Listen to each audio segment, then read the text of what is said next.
ពេលរាត្រីនៃសួនព្រះរាជដំណាក់ខាងព្រះអង្គចេញព្រះអង្គចុំមក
ច្រើន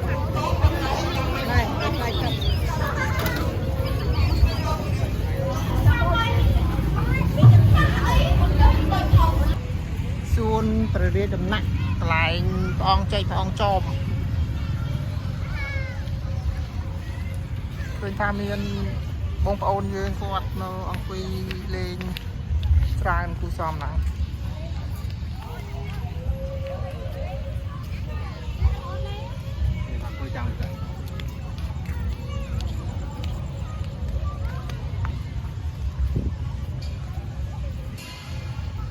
កូនក្មេងរត់លេងរត់អីណោះ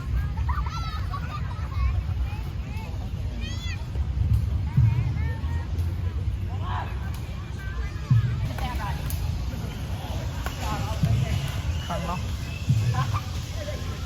វាស្អី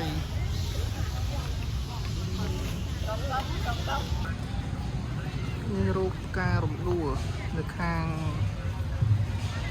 អង្គចេញអង្គចោម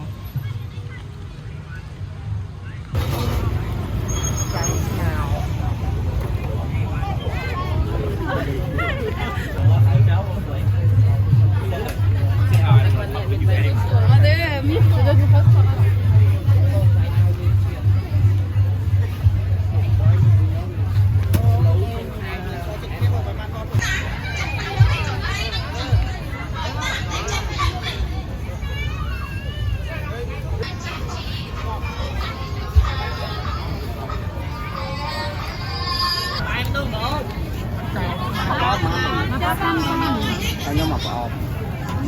ការបានមក5គាត់នេះខ្លួនអែមើសុំខាង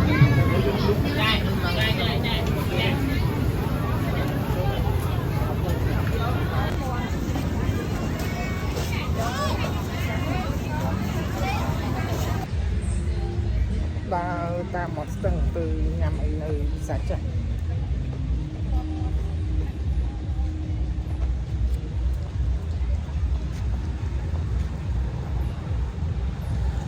ខ្ញុំដើរទៅខាងមុខព្រះរាជដំណាក់ហើយអញ្ចឹងក៏រកអីញ៉ាំនៅខាងផ្សារចៅឲ្យសបោជាង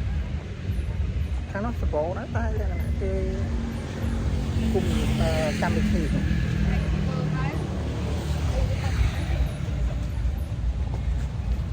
ចឹងសម្រាប់ ទិដ្ឋភាពនៅខាងតាមមកស្ទឹងគឺខាងមានមនុស្សច្រើនចាំមើលខ្ញុំនៅបបាយកាមេរ៉ាទៅខាងមកវិញ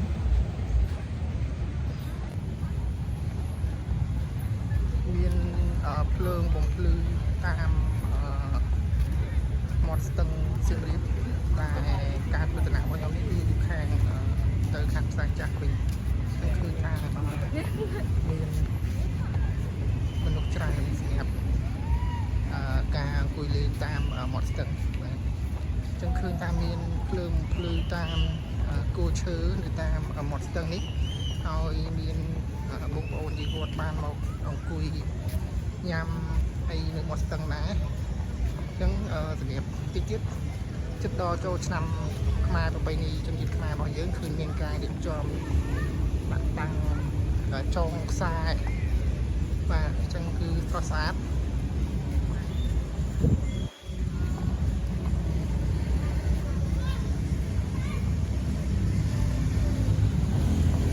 ឃើញមានក្មេង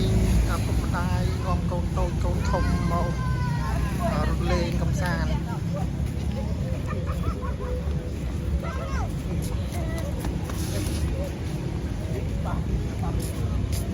ការរៀបចំឃើញ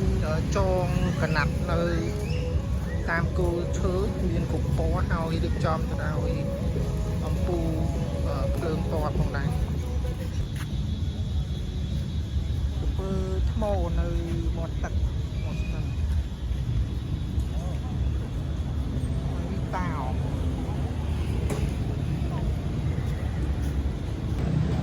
ខ្ញុំច្រឡែកមួយឃើញថាខ្ញុំដើរពីជួនបាប្រទេសដំណាក់កន្លែងព្រះអង្គចេញព្រះអង្គចូលមករហូត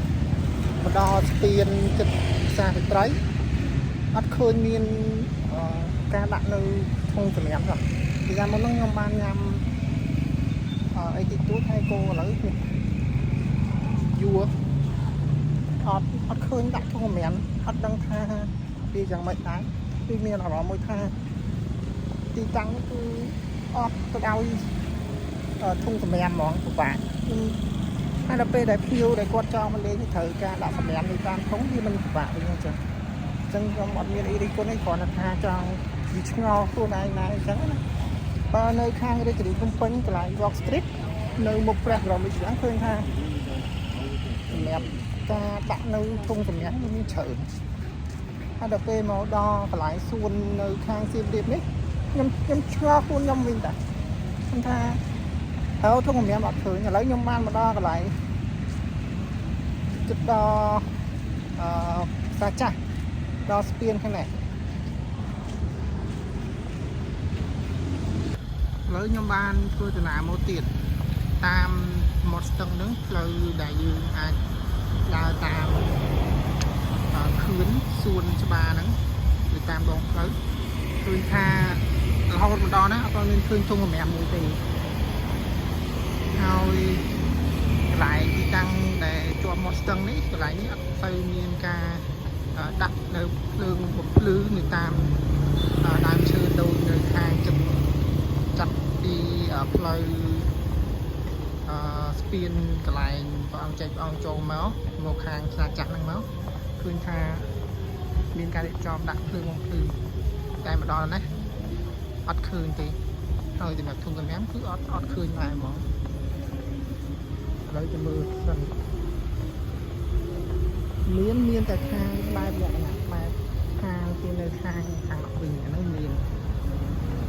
ខាងឬក៏ផ្ទះតែគឺនៅខាងមុខតែមកបែកខាងជួរតាមមាត់ស្ទឹងគឺអត់មានទេធុងសម្រាប់គឺអត់ម្ដងបាទឥឡូវបានដើរមកដល់ស្ពានហើយខាងនោះវត្ត